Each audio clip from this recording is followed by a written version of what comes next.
მოგესალმებით ჩემო ძვირფასებო. დღეს მინდა კარგ თემაზე ვისაუბრო კვლავ.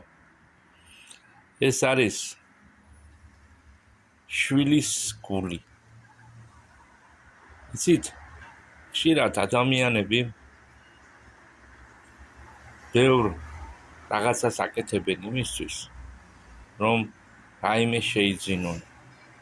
შეიძინონ ბინა, შეიძინონ მანქანა, ბევრი ფული იშოვონ.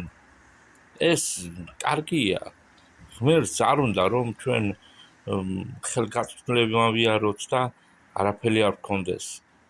არა, პირიქით, ღმერთს უნდა რომ ჩვენ მდიდრები ვიყოთ. არც ერთი რწმენის მამა ღარიბი არ ყოფილა. იცით? და ეხლა მინდა ვთქვა, როგორი გული უნდა გქონდეს შვილს. შვილის გული. ძალიან საინტერესოა იმ შვილთან ერთად, რომელსაც უძღებ შვილს უძახიან. მან ყველაფერი გაანიავა, ჩემო ძვირფასებო. თავისი მოითხოვა, წავიდა და ყველაფერი გაანიავა. იცით, შეიძლება ცუდად ჟღერს, რომ თავისი მოითხოვა, თავისი წილი მოითხოვა და წავიდა. წავიდა და ყველაფერი გაანიავა.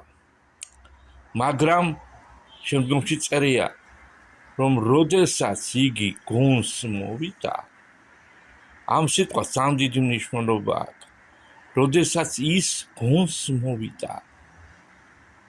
ხშირად ჩვენ ზეც უნდა ვთქვათ, ვართ მოსულები გონს?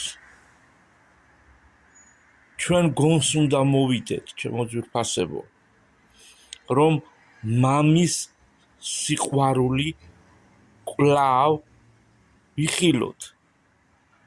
გონს უნდა მოვიდეთ. უნდა მივიდეთ მამასთან და უნდა ჩავეკრათ გულში.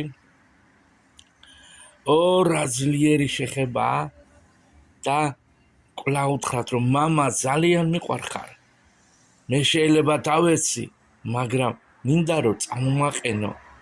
მამა ყოველთვის მზად არის, რომ წამოგაყენოს. იცი, მე შვილები მყავს და მათ გაზდაში დიდი მიმიღია მონაწილეობა, დიდი თუ პატარა. და ყოველთვის როცა იქცეოდნენ, როცა სიარულს სწავლობდნენ, მიხაროდა და ვაყენებდი.